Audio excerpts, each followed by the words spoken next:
এটা আমারও দাবি যে খলিলকে এবং রেজওয়ানা হাসানকে এদেরকে তদন্তের মুখে আনতে হবে।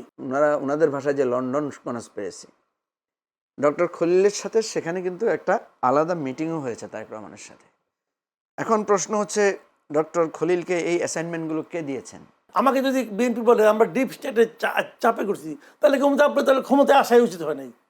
আপনি যদি ডিপ স্টেটের চাপ একদিনও হ্যান্ডেল করতে না পারেন, তাহলে আপনার ক্ষমতাতে আসাই উচিত হয় নাই। ডক্টর খলিলের একটা ভূমিকা ছিল যে বিএনপির সাথে আপনার ইন্টারিম গভর্নমেন্টের প্রধানের যে ডায়ালগ, এবং সেখান থেকেই মূলত ইলেকশনের একটা ঘোষণা আসে। তো সবার আগে যে বাংলাদেশ না, এটা তো খলিল বুঝাই দিছে। খলিল তো নিজেও বলছে যে আমি তো জোর করে যাই নাই। তার মানে কি উনি জোর করে যায় না, মানে ওনাকে ডেকে আনছে। কি এমন জিনিস তাকে আনতে হবে? ডক্টর খলিল সম্পর্কে বিএনপি অভিযোগ তুলেছিল যে উনি বিদেশি নাগরিক, উনি ইত্যাদি পদত্যাগের দাবি করেছিল। এবং আমাদের বর্তমান স্বরাষ্ট্রমন্ত্রী তো বলেছেনই যে ডক্টর ইউনূসকে উদ্দেশ্য করে যে আপনার কি কোনো কাণ্ডজ্ঞান নাই, আপনি এরকম একটা লোককে আপনি আমাদের নিরাপত্তা উপদেষ্টা বানিয়েছেন। পিএস হবে, সে পোস্টটা সম্ভবত জয়েন্ট সেক্রেটারি ছিল, বিকালবেলা তাকে জয়েন্ট সেক্রেটারি বানিয়ে ওনার পিএস বানিয়েছে। কিন্তু সেই লোক, এবং তারপর সে একটা স্ক্যান্ডালের সঙ্গে জড়াই যাওয়ার পর তার মেয়াদ শেষ হওয়ার আগে সে দেশ ছেড়ে পলাইছে। যারা মাসুদ কামাল, আপনার কাছে এই প্রশ্নটা করছি যে রিজওয়ানা বলেছেন আমরা ধর্মীয় দলগুলোকে মেইন স্ট্রিমে আসতে দেইনি। একটি সংসদের বিরোধী দল হওয়ার পরে তো আসলে অনায়াসে বলা যায় জামায়াত এখন মেইন স্ট্রিমে চলে গেছে কিনা, এটা একটা প্রশ্ন। আর মেইন স্ট্রিম বলতে আসতে দেয়নি বলতে কি আপনি কি এটা মনে করেন কিনা জামায়াতকে ক্ষমতায় আসতে দেয়নি? না, উনি তো বলেছেন, দেখেন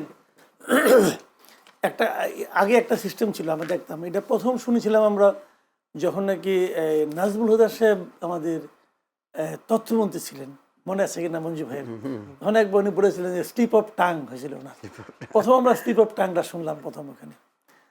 তো এখন রিজওয়ানা হাসান হলো কি, উনি তো কথা বেশি বলেন এবং সুযোগ পাইলেই কথা বলেন, মানুষকে জ্ঞান টেন দেন। মাঝখানে একবার তো বললে বিরাট আলোচনা আসলেন যে 52 বছর পলিটিক্যাল পার্টিগুলি কিছু করতে পারে নাই বলে ওনাদের আসার প্রয়োজন হয়েছে। এটা বলে তিনি বেশ আলোচনা, রাজনৈতিক দলগুলো কোনো সংস্কার করে নাই এটা বলছিলেন। 52 বছর রাজনৈতিক দলগুলো জনগণের চাহিদা মেটাতে পারে নাই, এই জন্যই তাদেরকে আসতে হয়েছে। আইসা যে কি করছে এটা তো 18 মাসে আমরা দেখে আলেছি। তো তাও কিন্তু ওনার মুখের কিন্তু ফুলঝুরি কম ফুটে না। উনি মানে কি যোগগুলো কি অযোগ্যগুলো এগুলি নিয়ে একদিন আলোচনা হবে এই দেশে, কোনো সমস্যা নাই। পরিবেশ মন্ত্রী ছিলেন, ঘোষণা দিলেন, পলিথিনও তো বন্ধ করতে পারেন না। ডায়ালগের কিন্তু তার কোনো কমতি আসলো না। যাই হোক, কথা বেশি বলে যেটা হয় আর কি, আর নিজের অতিরিক্ত জ্ঞানী মনে করলে যা হয় এটা ওনার ক্ষেত্রে হয়েছে। উনি দেখেন অত কিছু বলা দরকার নেই, উনি কী প্রসঙ্গে কেন কীভাবে কি বলেছেন ওই ভিডিও তো আমরাও দেখছি। পরে বলবে যে না আগের দিন আমার মন খারাপ ছিল এই কারণে, এই জন্য এই কথাটা হয়েছে। এটাও হইতে পারে, হইতেই পারে, কার কী কারণে কী হয় সব তো আমি জানবো না। কিন্তু যেটুকুনি উচ্চারণ করেছেন ওইটুকু তবে আমরা দেখছি ভিডিওতে। ওখানে গিয়ে এই কথা জাস্ট আমি দুইটা কথা বলবো। উনি এই কথাটা বলেন নাই যে ওই দলটাকে যারা নাকি আপনার যারা নারীদেরকে সম্মান করে নেয়, তারা বিরোধী দলে থাকলেও আমরা কিন্তু তাদের মূল ধারায় প্রধান শক্তি হিসেবে আসতে দিইনি। এই বাক্যটা উনি বলছেন কিনা, এই বাক্যটা ধরলে বাকি ঢোকার দরকার নেই রে ভাই। মানে যদি উনি বলতেন যে তারা মূল ধারায় আসতে দেয়নি তাহলেও মানতাম, কিন্তু তারা বিরোধী দলে থাকলেও এখন এই কথাটা উনি বলে দিচ্ছেন, তার মানে যারা বিরোধী দলে এখন আছে উনি তাদেরকে মিন করছেন। সেই বিরোধী দলে মঞ্জু ভাইরাও থাকতে পারে, হয়তো মঞ্জু ভাইকে মিন করছে, আরে পাশই করতে দিব না, দেন এটা বেশি উগ্র, পাশই করতে দেব না, হয়তো ভাবছে তারা কেউ পাস করতে পারে নাই। এখন কি হয়েছে কি না হয়েছে কি ভাবছেন, বাট যখন উনি ওনাদের দুটো স্টেট দুটো ভাগ করে দিয়েছেন যে এরা বিরোধী দলেও আছে কিন্তু এদেরকে আমরা ওই দলে যাইতে দিই নাই, মূল ধারায় আসতে দিই নাই, এটার মানে হলো। আর সবচেয়ে বড় হলো যে একটা কথা, আমরা তাদেরকে দেইনি,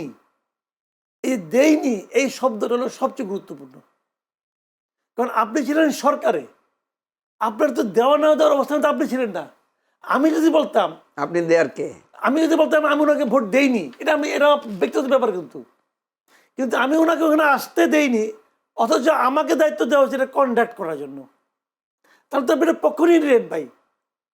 এবং এই কাজটা যেটা মঞ্জু ভাই বললেন যে এই সন্দেহটা এখন মানুষের মধ্যে তৈরি হবে এবং ধীরে ধীরে ধীরে ধীরে এই সন্দেহটা বাড়তে বাড়তে বাড়তে বাড়তে বাড়তে এটা একসময় পাবলিক পারসেপশনের রূপ নেবে।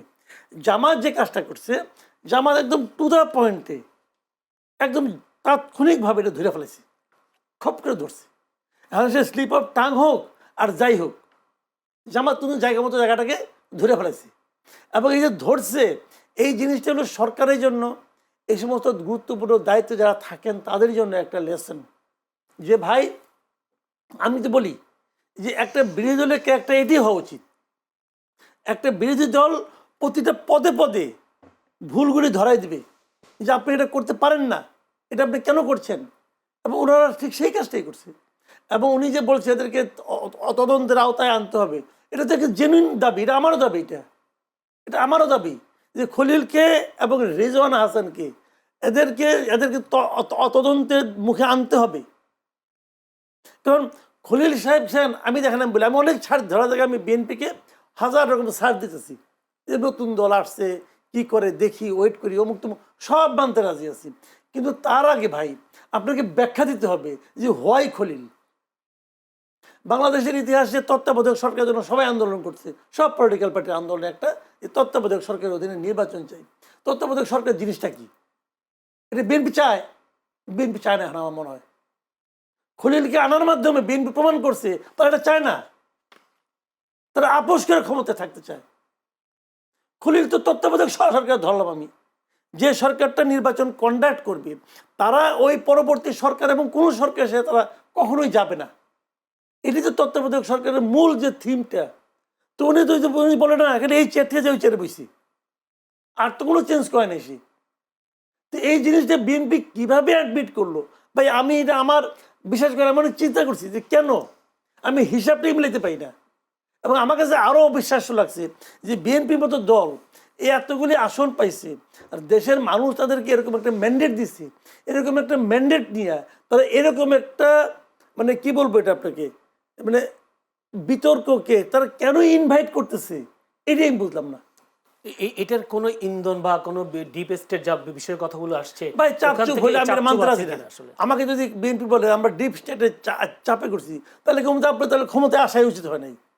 আপনি যদি ডিপ স্টেটের চাপ একদিনও হ্যান্ডেল করতে না পারেন, তাহলে আপনার ক্ষমতায় তো আসাই উচিত হয় নাই। তাহলে তো আমরা ভুল করছি আপনার আইনা ক্ষমতায়।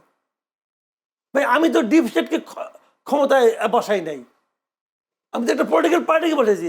আমি তো মনে করি এই দেশের সিদ্ধান্ত নেওয়ার ক্ষেত্রে বিএনপি জনগণ ছাড়া আর কারো মুখের দিকে তাকাবে না। এটা তো আরো ডেঞ্জারাস কথা। আপনি যদি কেউ যদি বলে যে আমি ডিপ স্টেটের কথা এটা করেছি, এটা তো ডেঞ্জারাস কথা। এটা তো রাষ্ট্রের স্বাধীনতা আমরা মানতে চাই না।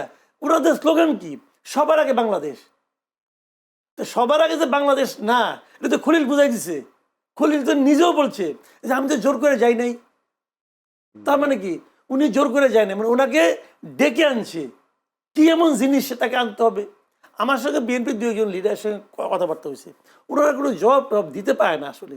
এবং দিতে না পাইরা পরে একটা অজুহাত হিসেবে বলে যে উনি তো খুব এক্সপার্ট, উনি অনেক ঝানু কূটনীতিবিদ, এই জন্য আমরা মনে করছি এটা আনলে আমাদের ভালো হবে। আমি তখন তাকে বললাম, ভাই আমার একটা কথা বলেন, খলিল সাহেব যে একজন ঝানু কূটনীতিবিদ, এর একটা প্রমাণ আপনি আমার দেখান। সে যখন নাকি অ্যাসিস্ট্যান্ট সেক্রেটারি ছিল, সে পররাষ্ট্র মন্ত্রণালয়ে চাকরি করতো, এটা কোনো সন্দেহ নাই। অ্যাসিস্ট্যান্ট সেক্রেটারি থাকাকালীন সে চাকরি ছেড়ে চলে গেছে। চলে যাওয়ার পর 2001 সালে যখন নাকি লতিফুর রহমান সাহেবের গভর্নমেন্ট আসছে, তত্ত্বাবধায়ক সরকার, তখন লতিফুর রহমান সাহেব তাকে ডাইকে আনছে। এবং তাকে যে ডাইকে আনছে এটা কিন্তু তার ওই ঝানুগিরির কারণে না, আত্মীয় হয় ভাই, সম্পর্কে ভাইরা, শ্যালক না, এই শ্যালককে নিয়ে আইছে আত্মীয়রে, আইনে নিয়ে 24 ঘন্টার মধ্যে তাকে 2টা প্রমোশন দিছে। ছিল অ্যাসিস্ট্যান্ট সেক্রেটারি, প্রথম দিন সকালে বানাইছে ডেপুটি সেক্রেটারি হিসেবে তাকে নিয়োগ দিছে। নিয়োগ দিয়ে বিকালে লতিফুর রহমানের যিনি পিএস হবে, সে পোস্টটা সম্ভবত জয়েন্ট সেক্রেটারি ছিল, বিকালবেলা তাকে জয়েন্ট সেক্রেটারি বানিয়ে ওনার পিএস বানাইছে। কিন্তু সেই লোক, এবং তারপর সে একটা স্ক্যান্ডালের সঙ্গে জড়াই যাওয়ার পর তার মেয়াদ শেষ হওয়ার আগে সে দেশ ছেড়ে পলাইছে। সে একটা সরকারি কর্মচারী, প্রথমবারও সে সরকারের সঙ্গে না বলে হয়ে চলে গেছে, লিয়েন টেন নিয়ে গেছে। পরে তার সে যে একটা ঝানু কূটনীতিবিদ, এটা বুঝলাম কোথায়, এটা বুঝলাম না। কিভাবে বুঝলেন আপনি? ধন্যবাদ হযরত কামাল। আমি একটু যেতে চাই এবার মুজিবুর রহমান মঞ্জুর কাছে। মুজিবুর রহমান মঞ্জু বিএনপির এক নেতা, যদিও আপনি চিনেন, সবাই চিনে, যিনি ঠাকুর মোশাররফ আহমেদ ঠাকুর, তিনি বলেছেন রিজওয়ানা জামায়াতি দালাল ও রাজাকার কন্যা। আপনার কাছে প্রশ্ন, জামাতকে সেই আন্দোলন করার সুযোগ করে দিল কিনা রিজওয়ানা? যে রিজওয়ানাকে যেহেতু বলছেন জামাতি দালাল কিংবা রাজাকার কন্যা, বা তার বাবার দেখেন, প্রথম কথা হচ্ছে আমি ব্যক্তিগতভাবে কনস্পিরেসি থিওরিতে বিশ্বাস করি না। যে আমাদের দেশে অনেক ধরনের কনস্পিরেসি থিওরি হাজির করা হয়।